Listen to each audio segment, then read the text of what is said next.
ഇക്കണോമിക്സിലെ രണ്ട് പ്രധാനപ്പെട്ട ടേംസ് ആണ് നാം ഇന്ന് പരിചയപ്പെടുന്നത്. അതിൽ ഫസ്റ്റ് വൺ എന്ന് പറയുന്നത് ഡെമോഗ്രാഫിക് ഡിവിഡൻഡ് ആണ്. ഡെമോഗ്രാഫിക് ഡിവിഡൻഡ് എന്ന് പറയുകയാണെങ്കിൽ when countries working age population is larger than it's non working age population. അതായത് ഒരു രാജ്യം എടുക്കുകയാണെങ്കിൽ ആ രാജ്യത്ത് ജോലി ചെയ്യുന്ന ആളുകളുടെ എണ്ണമായിരിക്കും കൂടുതൽ. എന്തിനേക്കാളും? ജോലി ചെയ്യാത്തവരുടെ എണ്ണത്തെക്കാളും. ഈ ജോലി ചെയ്യാത്തവർ എന്നിവിടെ ഉദ്ദേശിക്കുന്നത് ഈ ഡെമോഗ്രാഫിക് ഡിവിഡൻഡിൽ ഉൾപ്പെടുന്ന ഏജ് ഗ്രൂപ്പ് എന്ന് പറയുന്നത് 15 മുതൽ 64 വരെയാണ്. ഈ ഒരു ഏജ് ഗ്രൂപ്പിൽ പെടുന്ന ആളുകൾക്ക് ഏത് തരത്തിലുള്ള ജോലികൾ വേണമെങ്കിലും ചെയ്യാം.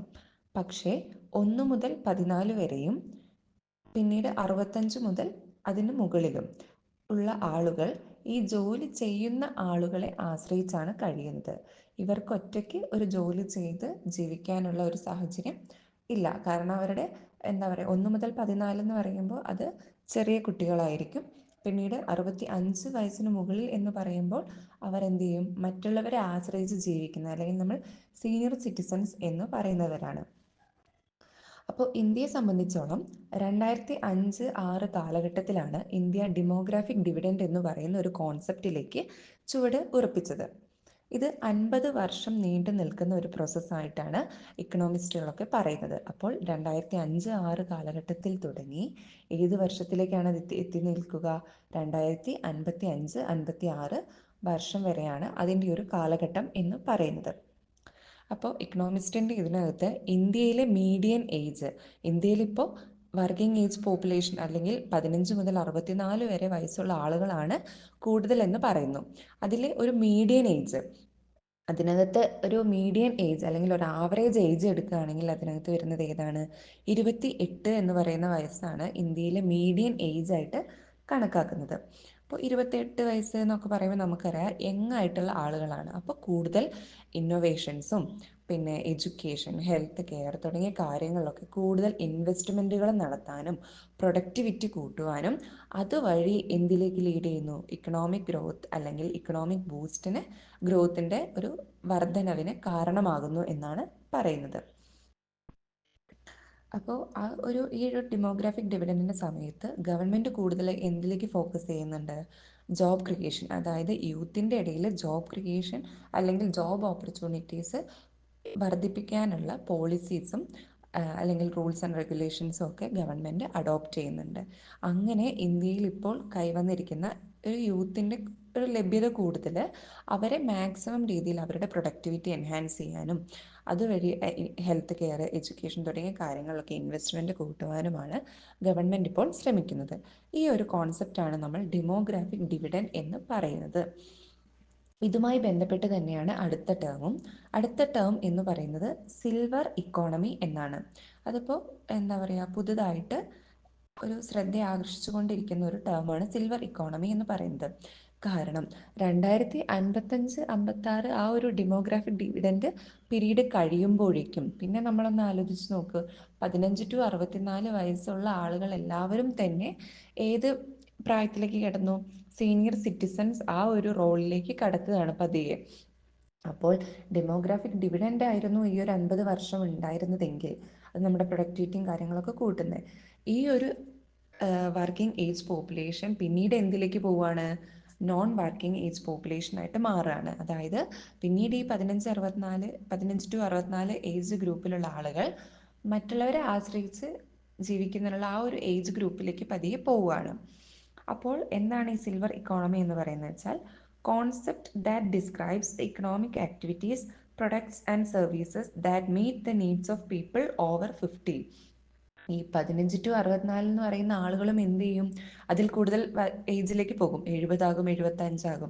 അപ്പോൾ ഈ ഒരു എന്താ പറയുക, 15-64 കൂടുതൽ ഏജ് പോപ്പുലേഷൻ പോവുകയാണെങ്കിൽ അത് നമുക്ക് പിന്നെ ആ ആളുകളെ ഇന്ത്യക്ക് ഉപകാരപ്രദമാകുന്ന രീതിയിൽ എങ്ങനെ യൂട്ടിലൈസ് ചെയ്യാം, അല്ലെങ്കിൽ അവർ വെറുതെ അവരൊരു സീനിയർ സിറ്റിസൺ അല്ലെങ്കിൽ അവർ മറ്റുള്ളവരെ ആശ്രയിച്ച് കഴിയുന്നു എന്ന് പറഞ്ഞ് അവിടെ ഇരിക്കാതെ സീനിയർ സിറ്റിസൺസ് വഴി നമുക്ക് എങ്ങനെ ഇംപ്രൂവ്മെൻറ്റ് അല്ലെങ്കിൽ പ്രൊഡക്ടിവിറ്റി എങ്ങനെ കൂട്ടാം, ഇൻവെസ്റ്റ്മെൻറ്റ് എങ്ങനെ കൂട്ടാം എന്ന രീതിയിൽ ഒരു ആലോചനയിൽ നിന്നാണ് സിൽവർ ഇക്കോണമി എന്ന് പറയുന്നത്.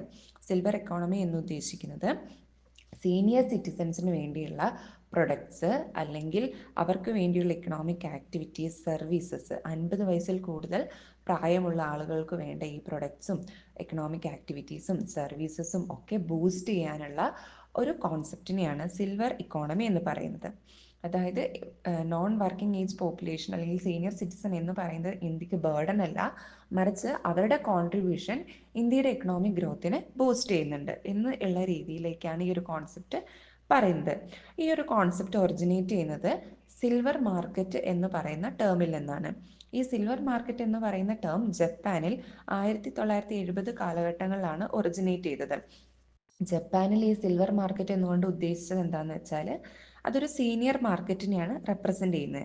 അതായത് ആളുകൾക്ക്, സീനിയർ സിറ്റിസൺസിന് വേണ്ട സാധനങ്ങൾ എല്ലാം, ഒരു അവിടെ 65 വയസ്സിന് മുകളിൽ പ്രായമായ സീനിയർ സിറ്റിസൺസിന് വേണ്ട പ്രൊഡക്ട്സും സർവീസസും ഗുഡ്സും ഒക്കെ വിൽക്കുന്ന ഒരു മാർക്കറ്റ് ഉണ്ടായിരുന്നു. അതിനെ അവർ സിൽവർ മാർക്കറ്റ് എന്ന് പറഞ്ഞു.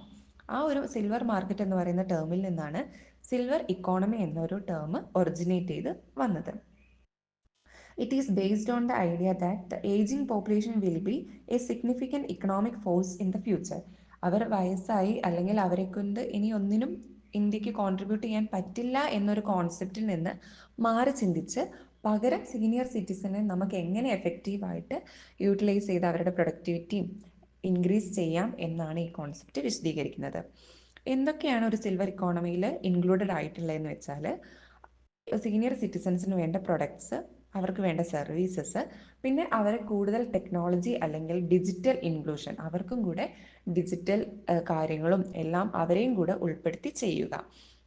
അപ്പോൾ അവർക്ക് വേണ്ട പ്രൊഡക്ട്സും സർവീസസും ഈ ഡിജിറ്റൽ ആയിട്ടുള്ള കാര്യങ്ങളൊക്കെ ചെയ്യുമ്പോൾ എന്താണ്, അവർക്ക് വേണ്ടി ഇത് നിർമ്മിക്കുന്ന കമ്പനികൾക്ക് അല്ലെങ്കിൽ അത് നടത്തുന്ന ഓർഗനൈസേഷനും എന്താണ്, പ്രോഫിറ്റാണ് അവിടെ വരുന്നത്. അതുവഴി ഇക്കണോമിക് ഗ്രോത്തും പ്രൊഡക്ടിവിറ്റിയും ഇൻവെസ്റ്റ്മെൻറ്റും കാര്യങ്ങളും എല്ലാം കൂടുന്നുണ്ട്.